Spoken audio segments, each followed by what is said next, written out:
Hello അസ്സലാമു അലൈക്കും. നമുക്കൊന്നൊരു കടുമാങ്ങ ഉണ്ടാക്കി നോക്കിയാലോ. എൻ്റെ വീട്ടിൽ ഇങ്ങനെയാണേ കടുമാങ്ങ വെക്കുക. എൻ്റെ നാത്തും പറഞ്ഞ് എൻ്റെ വീട്ടിൽ ഇങ്ങനെ നല്ല കടുമാങ്ങ വെക്കുക വേറെ ടൈപ്പിലാണെന്ന്. അപ്പോൾ നിങ്ങൾ ഇതുപോലെ കടുമാങ്ങ വെച്ചിട്ടൊന്ന് നോക്കണേ. ഞാൻ ഇതിലേക്ക് ആദ്യം തന്നെ ഒരു 2 മാങ്ങയാണ് എടുക്കുന്നത്. പച്ചമാങ്ങ എന്ന് വെച്ചാൽ നല്ല പുളിയുണ്ട്. ഇത് കണ്ട പോലെ ഒന്നല്ല, കണ്ടിട്ട് ചെഞ്ച മാങ്ങ പോലെയൊക്കെ തോന്നുന്നുണ്ടെങ്കിലും നല്ല പുളിയുള്ള നല്ല മാങ്ങയാണ്. ഞാനിങ്ങനെ മാങ്ങ അരിഞ്ഞുകൊണ്ട് നിൽക്കുമ്പോൾ കാക്കൻ്റെ മോള് നല്ല കരിച്ചില്ല. ഇപ്പോൾ ഒന്ന് എടുത്തിട്ട് പോണ കാണാം.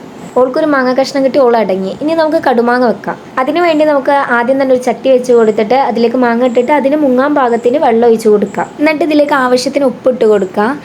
ഞാൻ ഉപ്പിടുന്ന വീഡിയോ എൻ്റെ അടുത്തുനിന്ന് മിസ്സായി പോയിട്ടുണ്ട്. എന്നിട്ട് അടിച്ച് വെച്ചിട്ട് നല്ലപോലെ വേവിച്ചെടുക്കാം.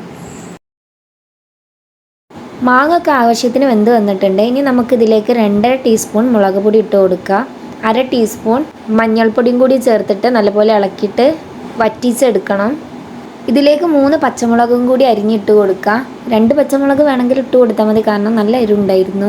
അപ്പോൾ എരിവ് വേണ്ടാത്തവർക്ക് 3 പച്ചമുളക് ഇടണ്ട, 2 ഇട്ട് കൊടുത്താൽ മതി. ഇനി ഇതിലേക്ക് 5-6 അല്ലി വെളുത്തുള്ളി കൂടി ചേർത്ത് കൊടുക്കുക. പിന്നെ കുറച്ച് കറിവേപ്പിലും കൂടി ചേർക്കാം. ഇത് നല്ലപോലെ ഇളക്കി യോജിപ്പിക്കുക. ഇനി ഇത് വെള്ളം വറ്റുന്നവരെ വേവിച്ചെടുക്കാം. കുറച്ച് മല്ലിയിലം കൂടി ചേർത്ത് ഇളക്കാം. വെള്ളമൊക്കെ വറ്റി വന്ന് അവസാനമായിട്ട് 1 ടീസ്പൂൺ പഞ്ചസാരയും കൂടി ചേർത്ത് നല്ലപോലെ ഇളക്കുക. പഞ്ചസാര ചേർക്കുമ്പോൾ മാത്രമേ അതിനൊരു ടേസ്റ്റ് കിട്ടുള്ളൂ.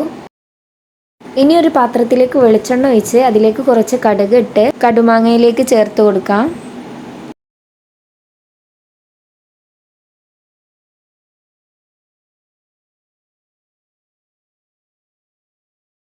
അങ്ങനെ അടിപൊളി കടുമാങ്ങ റെഡി ആയിട്ടുണ്ട്. ഇതെന്തായാലും നിങ്ങൾ ട്രൈ ചെയ്ത അഭിപ്രായം പറയണേ. വീഡിയോ ഇഷ്ടമായിട്ടുണ്ടെങ്കിൽ ലൈക്ക് ചെയ്യാനും സബ്സ്ക്രൈബ് ചെയ്യാനും മറക്കല്ലേ. താങ്ക്